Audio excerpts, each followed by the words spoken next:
Welcome to Beyond the Cast, where real stories meet inspiration. Join us as we dive into the personal journeys of incredible individuals sharing their powerful testimonies. Each episode is a testament to resilience, triumph, and the wisdom gained through life's challenges. Get ready to be inspired, motivated, and empowered. This is Beyond the Cast, where stories come to life and lessons transform. Let's dive in. Hey everybody, welcome to Beyond the Cast. I am super excited to have a long time friend that I've known you since I got into the fight game when I was running LA Boxing. But Duane Bang Ludwig, thanks for coming on, man. Thank you for having me, sir. Appreciate it. It's been a long time. I don't think I've talked to you in probably over a decade. Yeah, it's been 10 years for sure. At least. I've been back for almost 10 years now since the California adventure. And yeah, it's been good to reconnect. So thank you for reaching out, and I'm happy to do this. So you moved to California? I moved out there for a little over a year and a half when I was training the Alpha Male guys, when I was running the pro team. And that was a full-time commitment. But then once that, I realized I needed to be home and spend some time with the actual family. And I had the family out there as well, but I wanted to focus on my own business and stuff. So, but for that venture, we did all move out there, and we were fully invested, and the numbers don't lie. We were very successful working together. That's awesome. Mm-hmm. Well, starting from the beginning, like people that obviously know the UFC or kickboxing, the fight world, they know who you are. A couple highlights about you. You had one of the fastest knockouts in UFC history. Held that for, I think, 13 years. 13 years. Yeah, it was 6 seconds, right? 6 seconds, yeah. So I think they officially timed it as 6.06 seconds, I think. Right. It was like 4, but then it was like... Oh, yeah, the clock says 4, right? Yeah, so 4 seconds went by on the clock, and then it was able to stop him, and that's when Mario Yamasaki stepped in and touched the opponent. So when he makes physical contact and calls it off, that's when the official time is supposed to be set. And that's what the clock says. But then Dana and one of his assistants went back, and actually Dana White went back and officially timed it at 6.06. And then Masvidal beat it by, I think, 2/100ths of a second.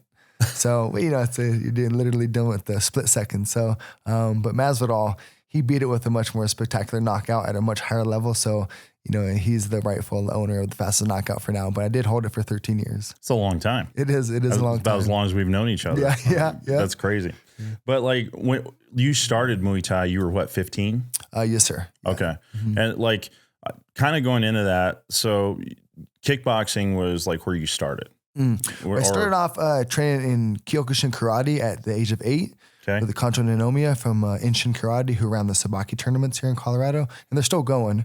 The Sabaki is what all the prime, what would you say? I guess, every generation has its warriors, and every warrior of this generation, they do MMA now. Back then, all the warriors, they did Sabaki.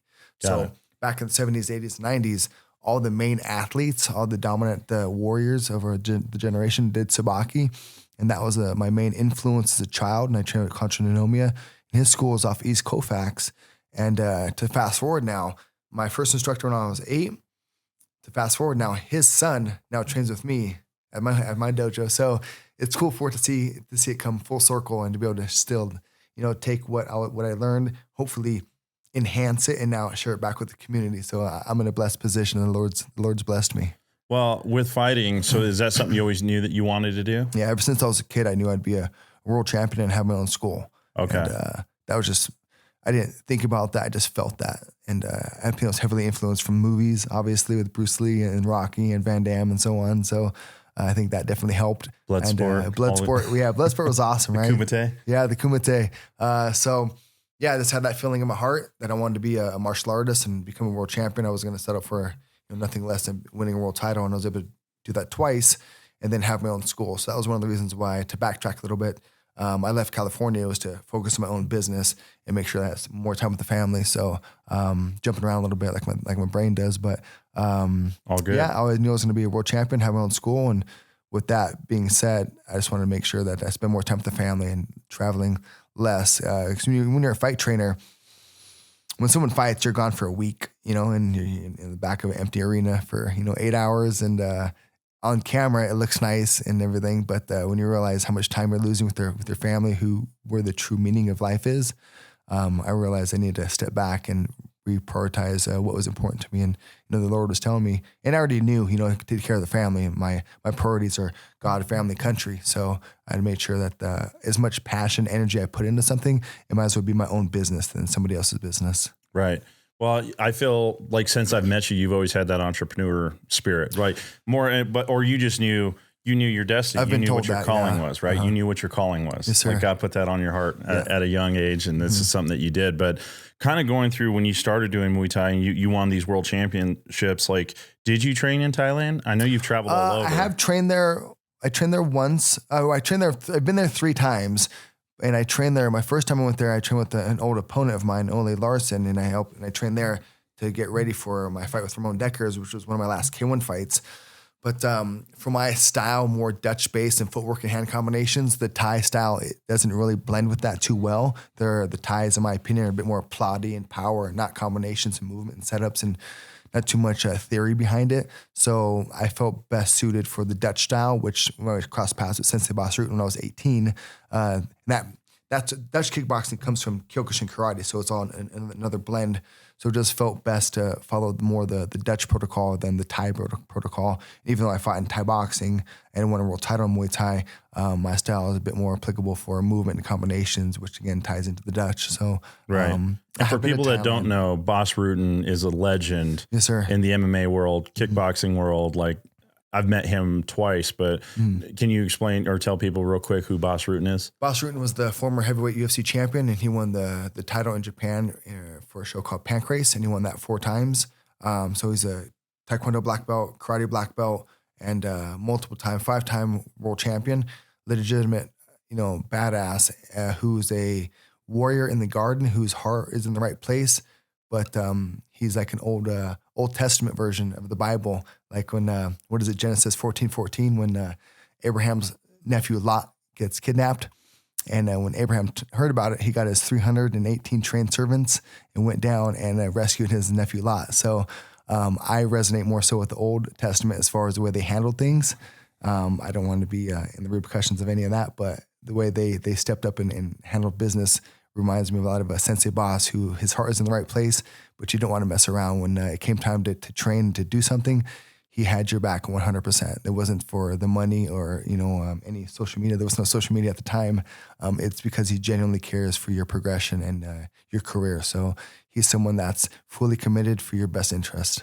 Yeah, that's awesome. And so that's kind of telling the story of, Bang or Muay Thai or Bang Muay Thai. That all comes from like Sensei Boss. Yeah, Boss, right? So I call it Boss Rutten inspired Bang Muay Thai because he's the first one to take combinations. So you have the boxing background. What's 2? What's combo? What's number 2? What's it represent to you in the boxing world? What's it's cross. A cross. So Sensei Boss, 2 is jab cross. What's 3 to you in boxing? Hook. Lead hook. 3 in Boss's system is jab cross hook. So he didn't number individual punches like Customato. He's the first one to do that, was Customato. Sensei Boss is the first one to number combinations. So again, 3 is jab cross hook. So he was able to chunk them. And with as fast paced as fighting is, I felt that was a much better representation as far as real time application to a certain situation, rather than 1, 2, 3. He would just say 3. So he was able to condense it all and make it a bit more streamlined. And I just followed that path and continued to find, I say, high percentage combinations, because like in kickboxing, one of the most basic combinations is lead hook, rear low kick. So you just say hook, and then there's the hook low kick. So that's a way to condense the combinations and make sure that we are, because we're dealing with split seconds and fraction of an inch, so I want to make sure that my talk time is condensed and is as streamlined as possible. So he's the first one, Sensei Boss, to chunk combinations into just single digit. And that's another thing too, all these combinations are single digit syllables, single syllable commands, 1, 2, 3, 4, 5. They're not 37. So it's it's an easier way to share information. That's awesome. So I'm jumping around, but all Sensei good. Boss is the man to. He's really thoughtful, very smart, very articulate, and is able to break into the psychological aspects of what it takes to compete. So I wouldn't be who I am without him, for sure.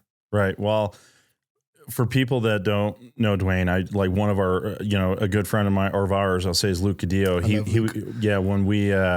when he first introduced me to told me who you were, he was like, Duane just looks like this nerdy, like ginger guy. Like you would never know. He's like, when he's at a bar, he just got his like shirt on and he's like, but that guy's one of the deadliest people. Like he'll just kick your head right off.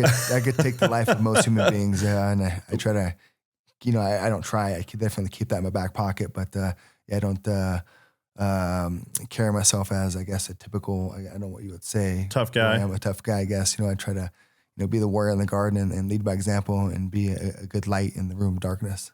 Right. Well, and ever since I've met you, you've had that, but kind of talking about when you I guess we can jump into either K1 or like when you were in the UFC, like where was your, like, cause I've seen watching you from afar and then just looking you up on social, I've seen a ton of transformation.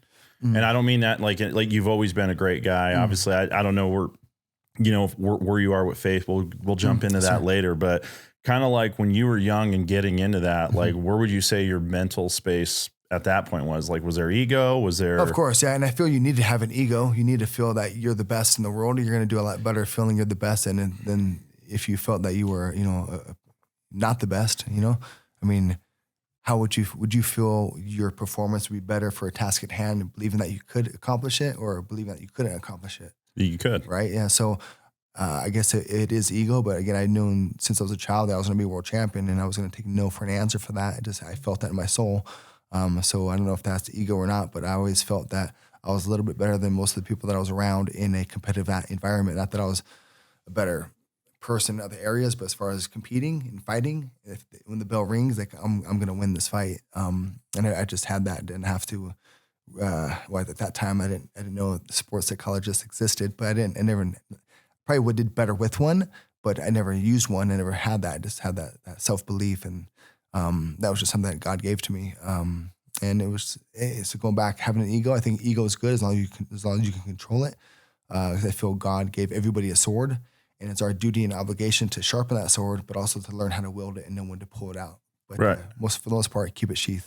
What were some of the maybe dark times or maybe not so proud things that you went through, or let's just call it growing opportunities back then?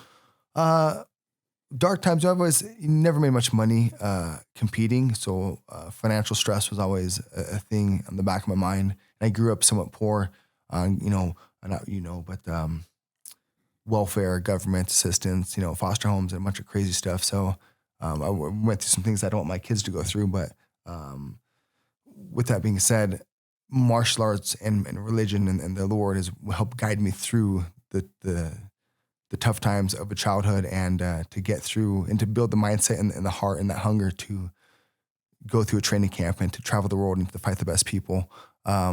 Sorry, what the question itself was what? Sorry. Well, just more like, when you were starting out, there's obviously the highs. Yeah. What were some maybe dark times or pits? It was just a struggle, I've been on my own since I was 17. So finding a place to live and to be able to pay rent and be able to do that while fighting was tricky. Like that was one of the hardest things that I remember going through.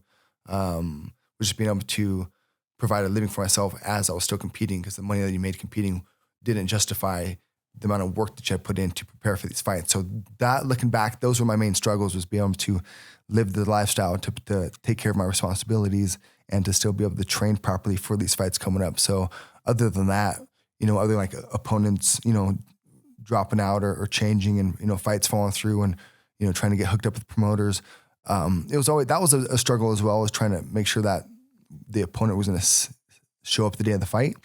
I didn't have a problem finding fights in the beginning until I started, winning a good handful of fights, and it was hard to find opponents. And that was the only reason I went to MMA, is because kickboxing, it was hard for me to find fights in kickboxing. There just weren't a lot of them, and there weren't a lot of high level people.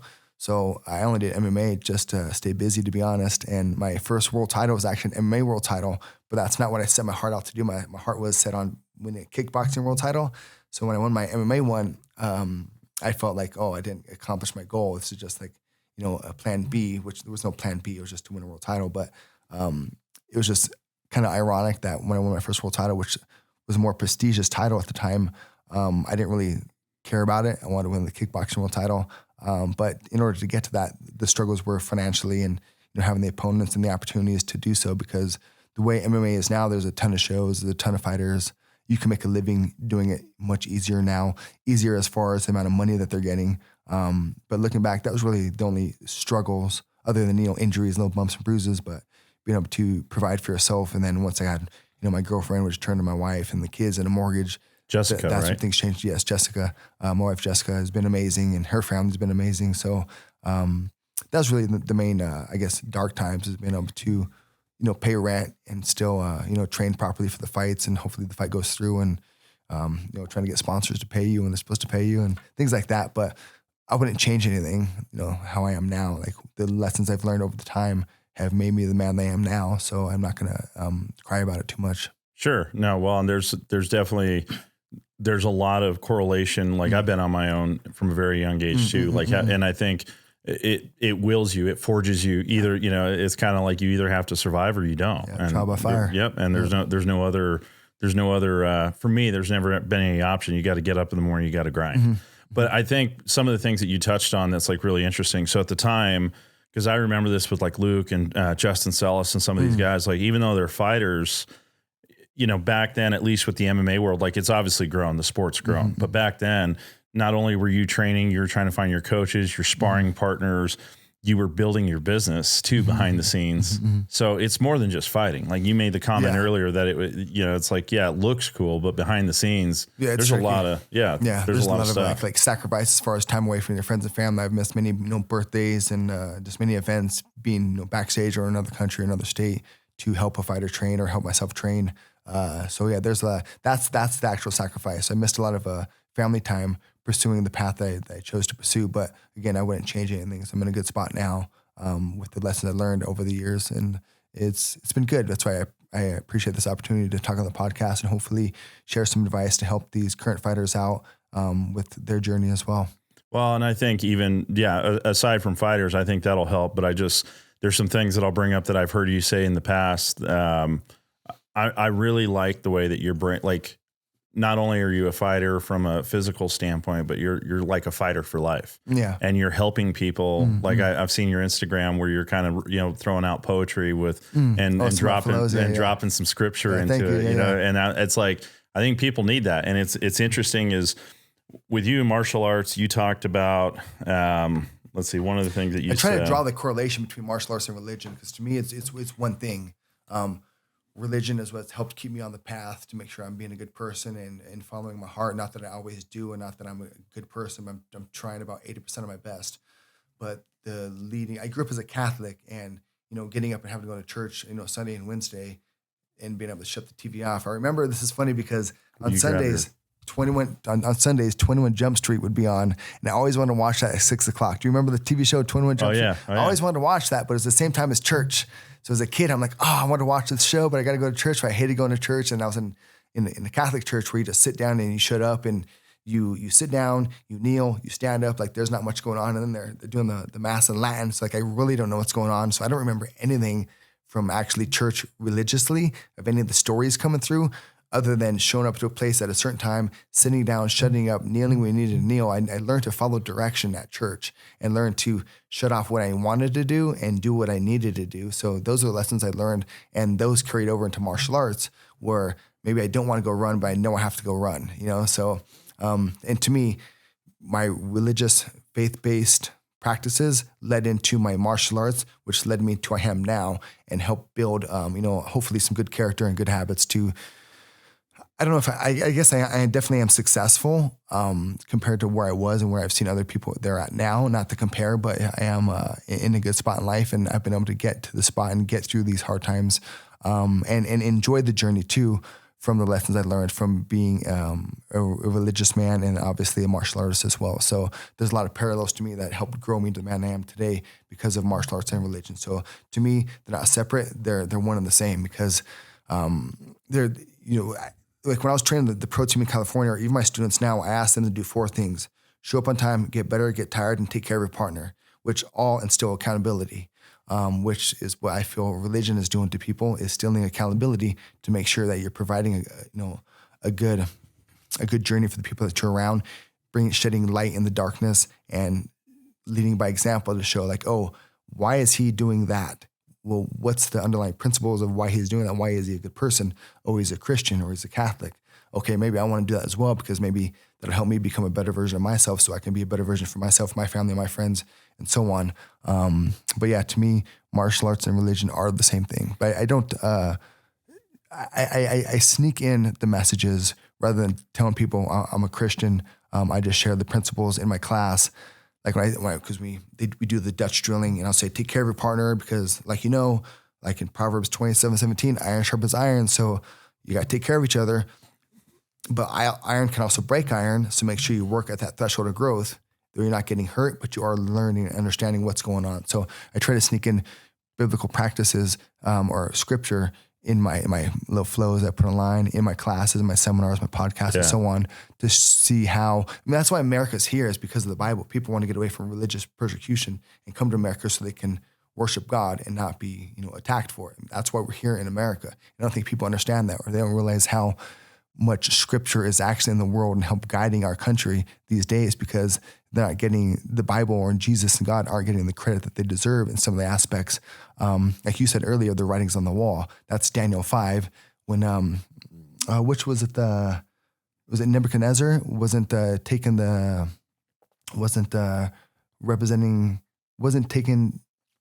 God's gifts seriously, and the writing on the wall was tene make it tene, or many teki many. Is that what it was? I believe so. Yeah. Number way divide, or if he's not going to appreciate what he's been given, he's going to be taken away. So people say, oh, the writing's on the wall, but they don't understand that was a warning for you to appreciate what you have, because if you don't appreciate it and share it, it's going to be taken away. So all these biblical practices are out there in the world. They're just not getting credit. So sorry. No. Don't apologize. I love it. So did you listen to yesterday's service with Jesse? Yeah, I was there. Yeah. So he was talking about obedience, and I feel like martial arts. You said accountability earlier. So accountability and obedience is like super huge. Like you can't. They're hand in hand, but you can't just like have this mentality like, hey, it would be like a fighter saying, hey, I'm going to just work out, but I'm not going to spar or whatever. Or they're just picking out their own thing and not going all in. Like you can't fully immerse yourself into a place where you can actually be at a level of competition or put yourself in a situation where you're going to start a business if you don't have experience. And to have experience, you got to have accountability. You have to have obedience. Yeah. And a lot of my experience came from hands-on. So I didn't have experience beforehand and then go for it. I learned as I went, as most people do, right? That's the best experience. I think that's, not to talk bad on college. I didn't go to college, but I didn't need to for what I knew I was going to do as far as being a martial artist, a world champion, having my own school. Not that maybe it would have helped in the business aspect, but I'm able to get by with what I'm doing, and it's pretty easy and smooth and seamless. And I've been operational for 10 years now, and I can always do things better. But as far as, going to college or, getting, but experience from a book and then applying it to real life, I'm just applying that experience as I go through it, the real life hands-on apprentice. Yeah, I've been blessed, sir. Well, I think some of the things, like even talking about like college, I didn't go to college, and I feel that whether that's something that you decide to do or choose, like some people know, like my youngest son, he knows he needs to go to college. Like that's what he wants to do. They need to do it because they're going to practice something. If you're going to be a doctor or do something technical, I want to make sure you went to a school. If you're a mechanic, I want to make sure you went to automotive school. So when I get my car back, it's still going to drive. Yeah. Like there's certain things in there, but just like fighting, if you're going to be a fighter, you got to go to the right school. You want to train with the best of the best. Yeah. If you're going to try to be a top 1%er. Yeah. There's a couple aspects to that too, because I've seen multiple world champions who became world champions with their dad training them, who wasn't so good, right? So, and that ties into Proverbs 22:6, train up a child according to the way he should go, and when he gets old, he won't depart from it. But the Hebrew version says, train up a child according to his ways, and when he gets old, he won't depart from it. So for me, I feel it's a combination of both. One, adapting to the student or the child. We know what they're naturally good at. We might have two kids, and one kid wants to, be an accountant.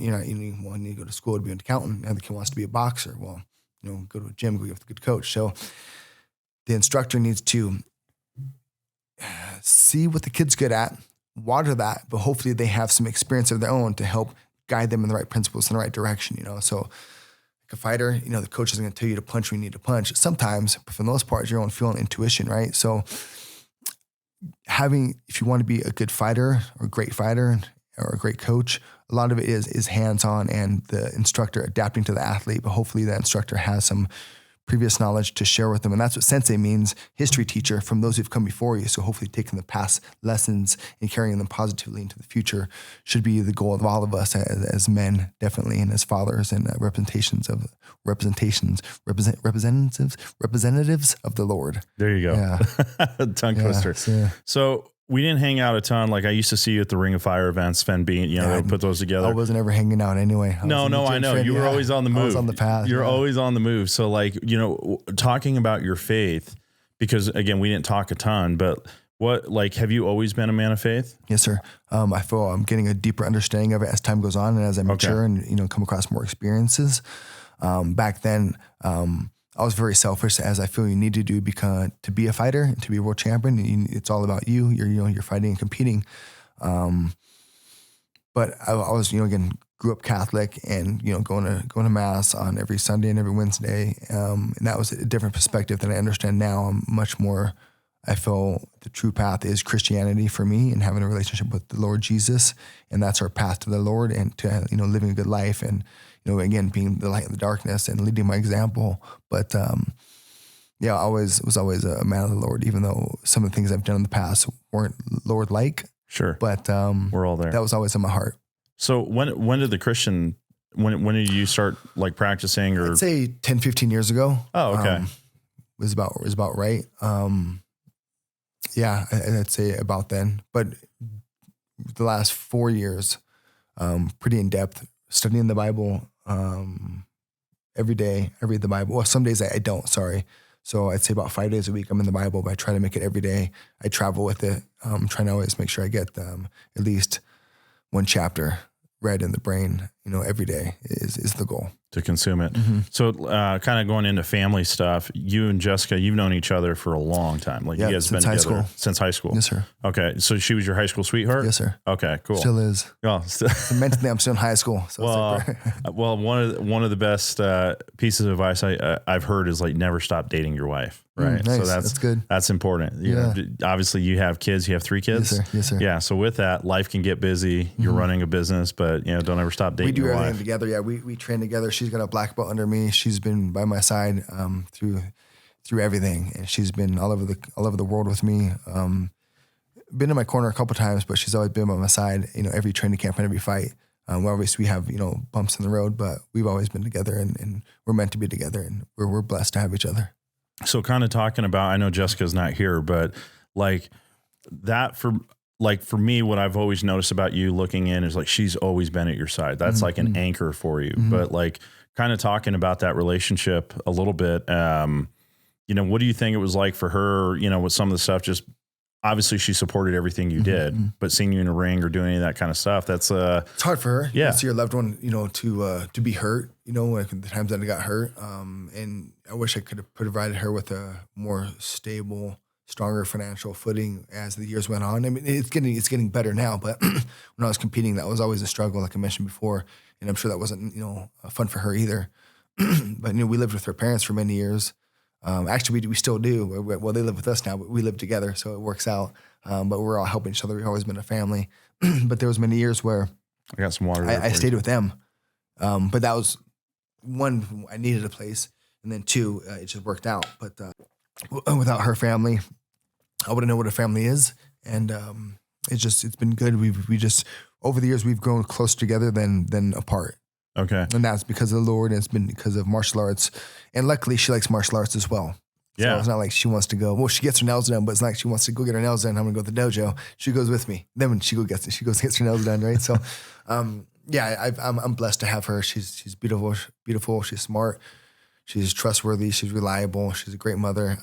She's down, not that I encourage it, but she'll protect herself. I'll say that. Oh, she could throw hands. Yeah, I've seen her. Okay, I've seen the videos. I know. I don't know what to say. Yeah. Well, no, it's all good. I think that's great. She's awesome. And the fact that you both are, you're moving in the right direction. The Bible talks about being evenly yoked. And when I look at certain couples, I would say that you and Jess are for sure evenly yoked. Like most of the time, yes, sir. Well, obviously there's some bumps in the times, but Yeah, she's my best friend. She's my everything. So yeah, I love her. Well, and we don't have to like, get into like too deep of stuff if you don't want, but like talking about, so her family became your family, which is awesome. Like that's the way it should be. But like, do you have a relationship? I don't know the story with your parents. Like, are you close with your parents? I was, both my parents have passed. Sorry to hear that. So it's okay, but part of life. But I was raised with my mom and I lived with my dad for 4 years. But my parents were great. They loved me and yeah, I guess here's a quick example.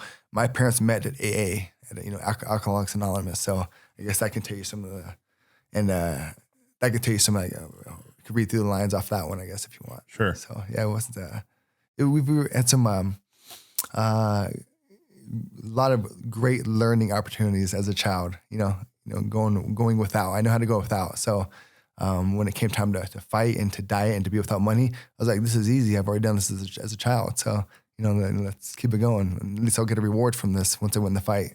Yeah. Yeah. So it worked out. Well, with that, you're a father of 3 now, and then not having your parents around, like, what is it that you tell so you're a guy of discipline. You've done a lot of self-training. You had to be, right? But like, for me, so I step out instead of like, oh, I don't have this or I don't have that. I didn't cry about it. I knew that was the case. That was the situation. And I don't know if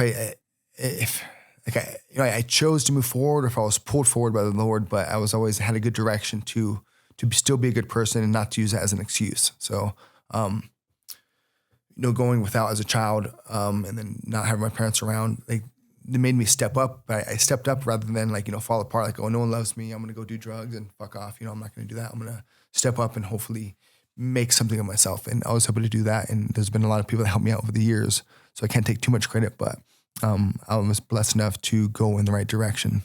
But like becoming a father and trying to be a good husband maybe that wasn't, I'm not saying it wasn't tricky. Modeled in your life, but it's one of those, that's kind of like with this story where I'm feeling like we're reading, you and I are definitely cut from the same cloth in certain areas. Like there were certain things that I didn't see. When I grew up, I could handle myself with my fists. I could get out the energy that I needed to, and I fought, and I had short temper and all this kind of stuff. But then as soon as I got married and I had a kid, had Aiden, my oldest, and it was like, man, what kind of dad do I want to be? Because I love my father, but I'm just saying that example of what he was for me as a dad and what I want to be, completely two different avenues. So it's like the story of the alcoholic dad who has 2 kids, and one kid never drinks and the other kid becomes an alcoholic, right? So it depends on how you're going to interpret those lessons, if you want to repeat that or if you want to go the other direction. And it's good to hear that, it seems like you went the other direction, and so did I. I grew up in basically a scared straight program where, some crazy stuff happened, and I was like, wow, I don't want to do this anymore when I'm older. I want to, go the other direction. So, I just luckily, luckily I didn't want to become the same thing that I grew up around. And however people want to interpret this, but I knew that the people that I grew up around weren't the best people, and I didn't want to be that type of person. So, you're a product of your environment. I grew up to be a product away from my environment, or not the other direction of my environment. So you do become what you think about, what you talk about, but also what you're around. You could just go the other direction as well. So I don't think it's an excuse for people to say like, oh, my dad was this, so I'm that. And like, well, your dad was that, so you should have learned, the other lesson to go the direction. Or your dad was a great person, then follow his lead. If he wasn't a great person, don't follow his lead, right? Then you know what not to do, because there's ways to gain knowledge. It's learning what to do and also what not to do. And then you get to pick the direction. Right. Well, so with you having your dojo, you obviously have guys that are, older, younger. Yeah. But I feel that, you said like, I'm also too, like, I don't want to like talk about the hardships and make it sound like I'm crying about it. But what I do try to do with, younger men or guys that are in my life or sharing a story, say, hey man, this is what I've been through. And I can tell you like this. So how do you offer advice, with some of this younger generation or even guys that are going into that? Yeah. I feel I do have a lot of information or knowledge to share with people to help them become better versions of themselves. So I appreciate this opportunity on the podcast, and hopefully I'm going to share some good messages and lessons. But how do I share it? Hopefully I'm sharing it by leading by example and being the person that needs to do what needs to be done, that does what needs to be done, right? And it depends on the individual's hardship at the time. What they're going through will determine on how I help them, or if I can even help them, or I might need to point them in another direction. But a lot of the times it's just holding people accountable, like we talked about earlier, asking people to show up on time and to get better, not to show up and just, if they want to show up and mess off, at least they're still in a positive environment that's productive. It's like, that's good. They're not at a bar getting drunk. No one comes to my school and does worse. Like, sometimes injuries happen, but nobody enrolls with us and, looks back and goes, so I wish I would never done that. Like, everyone's always like, man, I'm glad I did that, So you can be on one side or the other. You can be on there's change is going to happen. You can be on the good side of change or the bad side of change. And I just try to help stay on the good side of change and hopefully lead people to the same good side of change. And, good is a perspective, but most people know what good is. Some people are obviously, not right in the head or their soul, and something's wrong with them. They got demons in them and they think good is bad. But for the most part, as far as helping people, hopefully I'm doing it by just my posts, my podcasts, leading by example. And I try not to tell people what to do. I just show them. And sometimes I'm literally showing them. I'm like, I'm going to do it this way because I hope people are watching me and they're going to do the same thing I'm doing, especially when I'm teaching martial arts. Right. I'm one of the few people who's been there and done that. I don't just tell them to do it. Like, I'll show them as well and show them with experience. Few people have the resume that I have. So I feel like I know too much not to teach. But not with that being said, there's some people who've never competed, but are great coaches as well, because they know how to adapt to the athlete and they know how to give them the right information and to help tune the machine with just little encouraging words or just being there. Like, just the presence of somebody is powerful, right? Maybe they don't know what's going on, but they're there. Like, that guy's an idiot, but he's always there for me. So, right. Like we all got those. Like, you have a badass dad, but if he's never around, like, what does that matter? Or if you have like a shitty dad and he's never around, maybe that's a good thing. But maybe you have a shitty dad who's always around. Maybe that's not such a good thing, right? So there's many ways to learn a lesson. But how do I share the messages? Hopefully it's done with my videos, with my talks, and leading by example. Well, I think that one of the things, so two parts, when you get into the ring or like you go and you do your first sparring session, like, I don't care how tough. I thought I was tough until I boxed, and to be, to box, you got to know how to work your hands and all that. But then you go into MMA and then, if you have good hands and then a guy takes you down, it'll humble you. Humble pie is probably one of the best things that you can have. And I think a correlation between like where you are in life and if you need something, like you need something bigger than yourself, like God, right? Which I think we absolutely all need that. Yeah. I think having moments like that where you're in a safe environment, like going to your dojo and like, hey, this is where you're at. You might not be a black belt, this is where you are. This is where you're going to start. And the only way to get through here is work. It's the same with your faith, right? Yeah. You got to, meet them at their level and build them up with little drips of knowledge over time. And hopefully those drips of knowledge will become a pond of knowledge. And, and then take that knowledge and turn it into wisdom with experience, is the goal. But it can be tricky. But as far as the sparring example, sparring was scary for me. Fighting was even scarier, like, okay, your gloves are on, your shin pads, and you go spar. Like, okay. One thing that I've been able to figure out, and the idea comes from Sensei Boss, and it comes from watching wrestling and jiu-jitsu as well, is, have you ever wrestled or, understand wrestling? Yeah. So in order to practice the double leg, then you need to practice the double leg. And if your opponent is sprawling and not letting you practice, then you're not getting your reps in, right? So what I learned from that was, the opponent is letting him take him down. Okay, we'll take that same concept in the sparring. Now let's do what I call sparring drills, where one of the main things that I struggled with was when people would punch me or attack me, I'd close my eyes. I'd be like, so it was hard for me to not do that, like so instinctual to protect my organs, Yeah. So I figured out to not run back, put my back against the ropes or the wall, and have someone throw just straight shots at me, nice and light. Now here comes the accountability aspect. You got to set the role and dedicate the handicap. The role is, I need to defend your straight shots. We're only talking about straight shots to the head only. So now I'm limiting it to the head and straight shots only. So now I know what's going to come. So I can have a bit more ease psychologically. Okay. Now, the goal of the drill is for me to defend your straight shots. Here's the handicap. You got to let me defend your straight shots. Now, which one are you going to throw? How about let's just go left, right, left, right. So now I know what's going on, right? So it's not full sparring or haymakers, right. Getting knocked out or getting injuries. You're meeting them at their level and building them up. So that's just one example. And that's the spider web of sparring drills that we have within our system to get people more comfortable, because I don't know if they become braver or they just become more aware, but either way, when people train with me, I am able to help them become better versions of themselves through martial arts. And that's a God-given gift that I'm very pleased to have. But yeah, when you started sparring, was it just straight sparring or was it sparring drills? Well, so we ended up moving. I've done both. I've walked into some boxes before where you get in there and it's like just a tough guy trying to take your head off. Mm-hmm. When I used too common. No, yeah, too common. When we did LA boxing, because I had guys like Cody Donovan and Luke, and we set most guys that were brand new that thought they knew how to fight or whatever, and they were just throwing haymakers. They always went with an experienced guy because they would calm them down and they would stop them and check them. You put two new guys together, they're pretty much just getting in a fight. So, it's the instructor's job to meet them at their level, right? And if you tell people, okay, 50% nice and light, and when you make contact, have your hands open, like don't squeeze your fists and crack each other. So there's ways to, to ease the burden. And if you tell people 50% and they're still going harder, and like, okay, if that's your 50%, then let's make it 10%. So you're helping them, gauge their speed and their power. But that's why I feel like I thrive at, is understand those intangible layers of the arts and be able to, again, help people understand what's going on, because fighting was crazy. It is crazy. And to dissect the craziness of a fight and to organize it and share it, that's been a fun journey. Yeah. Well, one of the things that I've heard you say, I don't know if it was a podcast, but you talk about discover, develop, master. Yeah. So discover, like, what are you naturally good at? Like some people like TJ, when I was TJ Dillashaw, or just many athletes I've worked with.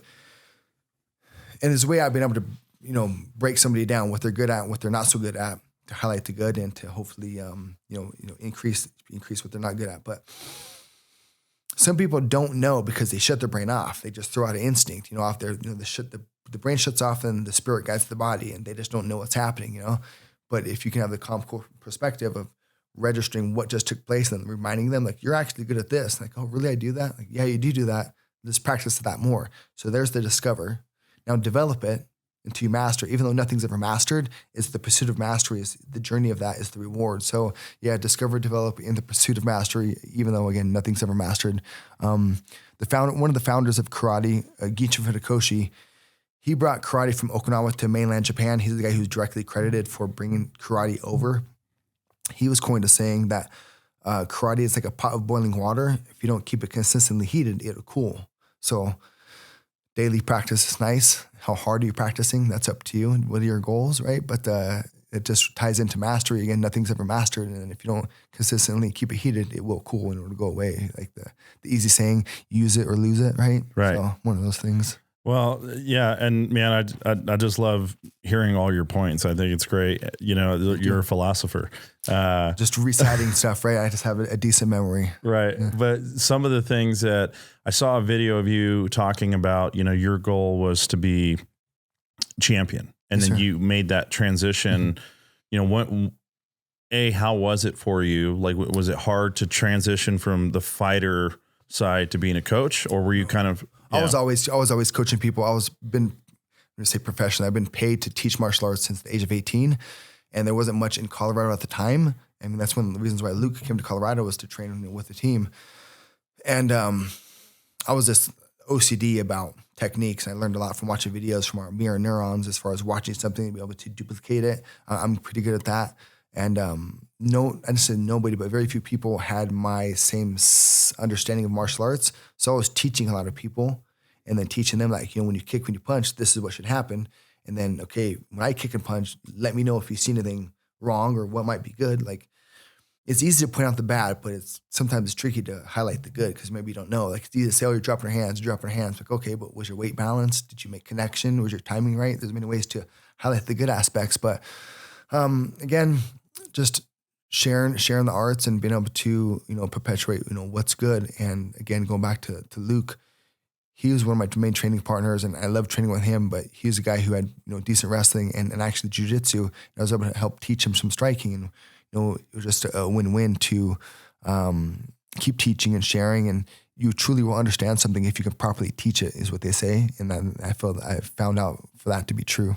And you trained, so I know it was like Luke, Leonard Garcia, Donald, right? Those guys were in New Mexico, but they would come up and frequent. Well, Leonard is from Texas, but he would come up here to train Leonard Garcia. And Donald was from Colorado as well, but he moved to New Mexico.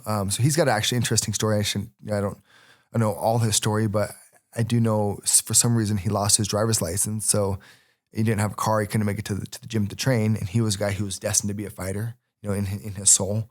Every generation has its warriors. He was definitely one of them for his generation. But at the time, and I think they still do it, but Greg Jackson, New Mexico, they had a live-in dorm where you could live there and train. So with Donald without a license, he went down there so he could just train and not have to drive to the dojo. He lived at the dojo, right? Or lived at the gym. So, but anyway, Donald is originally from Colorado, but moved down there for the easier aspect and to have consistent training, because training here in Colorado was hit or miss. It wasn't a lot of it going on. But I did help train Leonard Garcia, Donald Cerrone, Cody, all the elevation guys, Team Elevation that formed after I left Colorado. Amal Easton? Yeah. Absolutely. So he called me years ago and asked me to go to his school and start teaching classes, start training his guys. And that's how Elevation started. Like we had our team of guys, and Luke came out for a fight and realized that we had a team of guys. So he moved out here, and that was the original team Elevation, but it didn't have, Elevation wasn't the official name.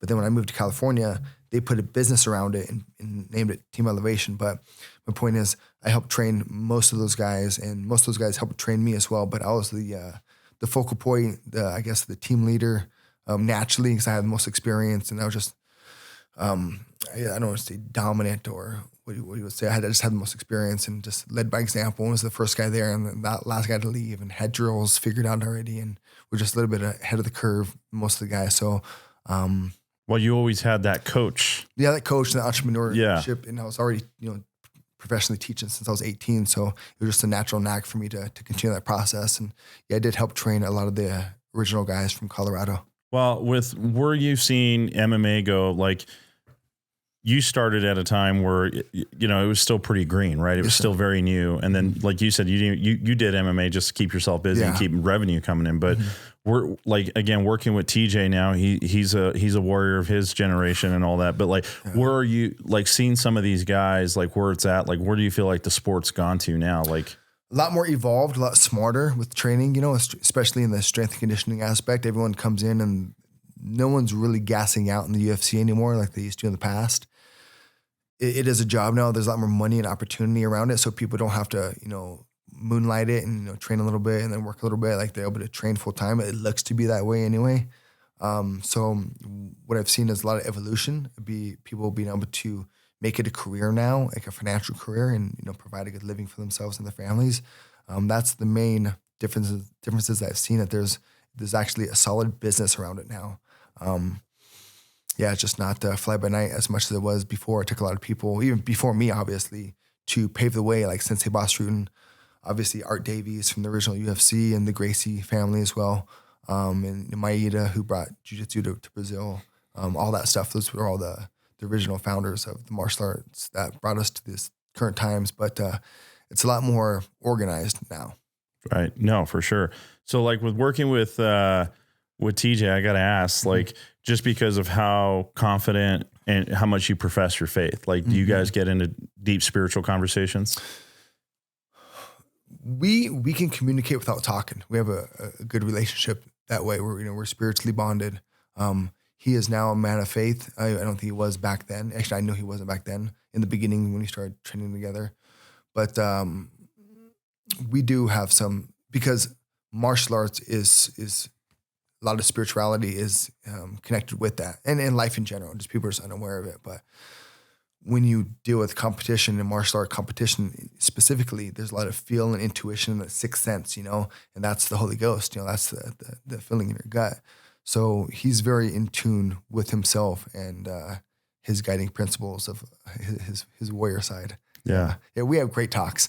When we drive, so he moved out here for a few years. Well, first I went to California. We trained there for a year and a half. Then when I moved back here, he came here as well and was here for many years. Then he went back to California. But whenever he and I would be in the same vehicle, driving to and from the training sessions, we have profound talks that I wish were recorded, because he's actually a very, very smart human being. He doesn't fight because he fights because he's supposed to. He doesn't have to fight. He was going to school to be a physician's assistant, And my point with that is he's just a bright individual. He reads. He's just a smart guy. He went to school, good strong family. He fights just because he's supposed to, not necessarily because he wants to. But he's a very smart individual, a very spiritually guided individual as well. So we have had great spiritual talks, and it's mainly on the way to and from our training sessions. But like 100% like talented athlete.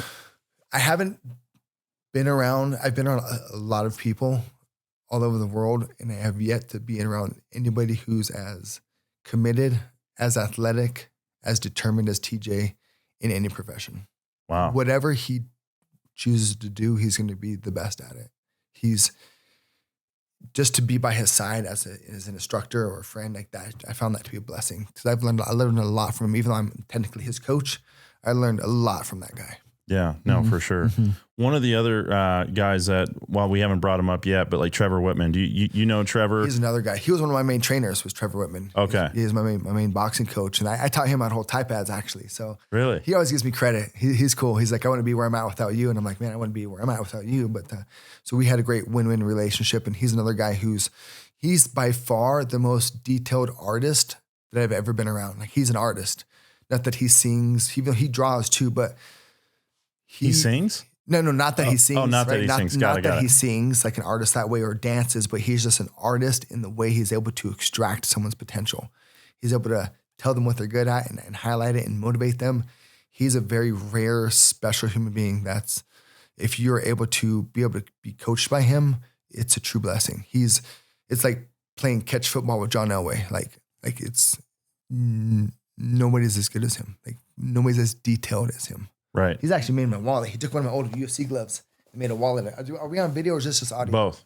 Okay, so for whatever it's worth, I've had this for like 8 years now. But this is one of my old UFC gloves, and he made a wallet out of it. Like, okay, well, he made a wallet, whatever. But he makes his own gloves and punch mitts and Thai pads and all kinds of stuff. Yeah, he's very awesome. Artistically developed with his hands. He just makes crazy stuff. Well, and psychologically, he's very smart as well. And his video production now is unbelievable. Oh, so whatever he does is phenomenal. It's the top of the line, from his athletes to his gear to whatever he does. He's another. I've been blessed to be around literally great martial artists from Contra Nanomiya, Clarence Thatch, James Tigret, Trevor Whitman, Sensei Boss, be around TJ Dillashaw. I've had great people who've helped build me up. Right. So it'd be nice to take much credit, but a lot of people invested into me. Well, that was the other thing that Jesse, like kind of bouncing around with the church service yesterday at Flatirons, Jesse DeYoung was talking about, he said he took this sabbatical where he had 2 months that he just had time to be with his family. And he said, I'm an imperfect man sure, for sure. And he's like, and he realizes how much he cares and loves, his children. He's like, imagine like a perfect father, like God, how much he cares and loves us and how much he wants for all of us. So like, man, for me, it's always been an inspiration, like just seeing you from afar, even though we haven't like connected and really till now, it's like the, longest conversation you and I've ever had, but it's like, I love seeing the passion. I love seeing how you put your family first, how you treat Jessica. I always saw that from the beginning. And like you said, you never hung around. Like you weren't ever that guy. Like you've always been like on a mission, like blinders on, focused. And then now seeing, more stuff like with your faith, like it's inspiring to me, bro. Like it's huge. It's huge. And when you're around great people, like you just radiate greatness. I hope so. Well, thank you. Well, I can feel it for sure. Thank you, sir. So, you lived, I know you lived like in Arvada or something like that, sir. right? And then, so I saw recently you're up in the mountains now. Yes, sir. And you mentioned that your in-laws are up there with you guys, which is awesome. But like, what was the big push to get away from? To be closer to the Lord, it says in the Bible to drink water out of your own cisterns and to build our house on a rock. We have a house on a rock now, which is a mountain, and we have our own, we don't have a cistern actually, but we have a well, but I'm in the process of getting a cistern. But to get some land and to get the family together, my in-laws, my father-in-law retired at a Coors Brewing Company in Golden, and that was about 15 years ago. And then he moved down to Texas to have his wife be closer to her family. And then her mother, so my grandmother-in-law passed away. So it made sense to bring them back up to Colorado. So the goal to move up to the mountains and to get some property is to get the family together and have some room in order to do so. and to, get out of the city. And who doesn't want to have land and, have property and be able to run ATVs and shoot bows and arrows and BB guns and stuff. So, man, I'm truly blessed from a kid who grew up on welfare and being evicted and in foster homes to have this opportunity is great. That's awesome, man. Well, so like do you shoot a bow now? No, it's like a little kid's bow, it's like a compound bow. Sure, but you guys are doing that. Yeah. So are you trying to get like into that process in the outdoors? Because that's my world. I'm not trying to do it, but what I'm doing is sharing martial arts with religious principles behind it. I'm not trying to be a bow hunter, even though I mess around little things here and there, but my main focus is to have a good relationship with the Lord and to share those lessons with the family and grow my kids up to be good kids and to hopefully lead by example and have everyone who's around me become a little bit better version of themselves. I'm still blinded, I'm on the blinders to pursue martial arts with religious principles is what I'm doing. But yeah, I shoot just like it's a hobby. Yeah. I shoot bows and arrows just to mess around, but nothing too serious. Because if I get into something, I'm going to get into it. Oh, I know. Take time away from other things. So I'm just, I try not to even mess around too much with other things. Well, when you talk about having your own land, I know a lot of people that do that. They start getting chickens and there was like a rooster. Chickens. Yeah, you got chickens. Yeah. So you get your own eggs. That was one of the things because we had in our house, you could have chickens. And I don't know if you know this or not, but when you buy chickens, they're little and sometimes they're a rooster, it's a male. And you don't know until they get older and they start roosting, and we're in the city and we're getting calls from here's a funny one is the animal control came. They're like, yeah, we got some complaints that you got a rooster. And the rooster goes off when the guy's at the door. And I'm like, you hear that? I was like, man, that's the neighbor's rooster. And the neighbor didn't have roosters. So it was just to be funny. But that was another little motivational piece to move out of the city so we can continue to have our chickens and our roosters. Now we have 2 roosters. Not that we want to have roosters, but we don't want to kill the thing. We were looking to get a cow and maybe some sheep and goats and some more livestock and have a full-on farm and, not live off the land, but to be somewhat self-sustained. We got solar panels now and again, our own water. So yeah, it's nice I'm not a big fan of the government, to be honest, how much control with what's been happening with the whole COVID thing and all that stuff. It's just like, to me, it's silly. It's too much control. So I like to be out and away from people and be able to stay close to the Lord and kind of do my own thing. Yeah. So like, hunting for me is, I think a lot of people think it's like sporting. For me, it's like a lifestyle, and you're 100% right. Like, especially bow hunting.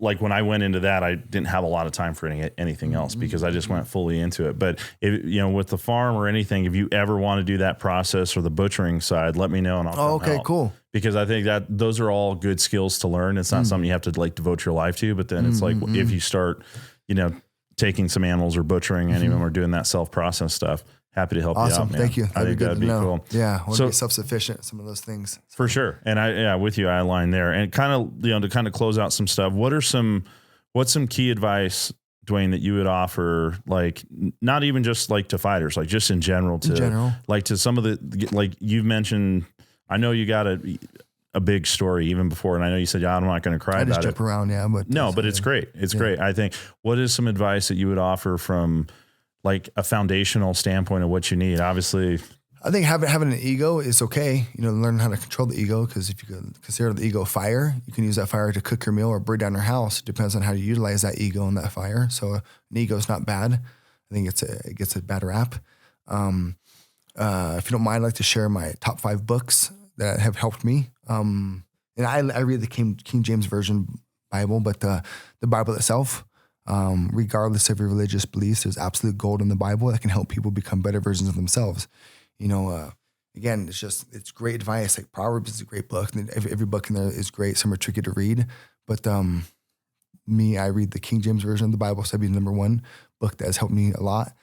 2, Napoleon Hill's Think and Grow Rich. So that takes a lot of principles from the Bible and helps you direct your life in finance, friends, relationships, a lot of things. That's been a really good book. Again, that's Napoleon Hill's Think and Grow Rich. Number 3 would be George S. Gleason's Richest Man in Babylon. And in that book, you'll learn the 6 laws of money. Do you know the 6 laws of money? Let me share them if you don't mind. Yeah, go ahead. So profitable income. Right. 20% of all you earn is yours to keep. Invest that 20%. Create a budget. own your own home, gain more knowledge. Okay. So that's the condensed version of the book, right? Kind of like the Rich Dad, Poor Dad. Yeah. And that's where he gets the information from, it's like we all share information. So they just kind of change it a little bit and say it's their own, but whatever. They're still providing a good service out there to the world. Number 3, so that was number 3. Number 4, Don Miguel Ruiz's 4 agreements. Be impeccable with the word. Always do your best. Ask questions. You want to ask questions so you're not assuming, right? Number 4, don't take anything personal.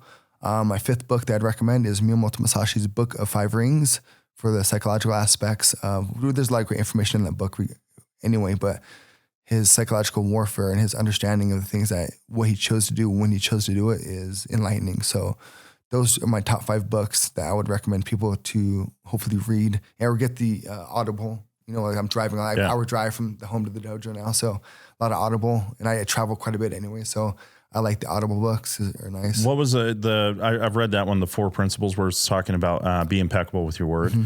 So what would you say about that? Because if you say you're going to do something, do it. Pretty simple, right? Right. Try not to be a bullshitter. And that's hard for me because I like to joke and tell stories and talk stuff. And I got to make sure that when it comes time to joke, that I'm dividing that line between joking, okay, now I'm serious. Because that's how fighting was for me. You got to have fun and enjoy it, but you're literally in the cage trying to, kill somebody and they're trying to kill you. So you got to go from enjoying it, being happy to kill. So you got to go from chill to kill, in split seconds. But being impeccable with the word is a huge thing. And that's just not necessarily for other people, but for yourself as well, because the more you lie, the more it breaks down your own character inside, whether you know it or not. So making sure that you're being truthful with your word and following through with your commitments and what you said. And my other people might, ask you for a favor, which you didn't, bring to the table, but they asked you, and now you need to step up. And if you say yes, then you need to follow through with it. And that's one thing I got from Sensei Boss a lot was he was a man of his word. And a lot of people that I've been around, like Trevor too, TJ, Luke, they're all men of their word. So being impeccable with their word is huge. Right.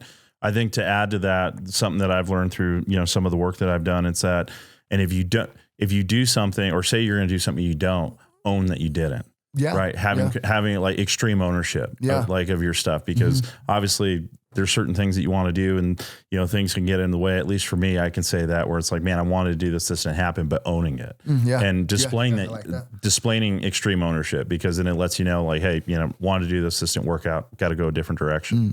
There's but anyways, man, I really appreciate it. Thanks for coming on. Thanks for having me. What are some things for 2024? How can people follow you or what? Well, one of my things is I want to help produce 100 black belts before I'm done teaching, even though I think I'll be teaching for the rest of my life, but I have 22 right now.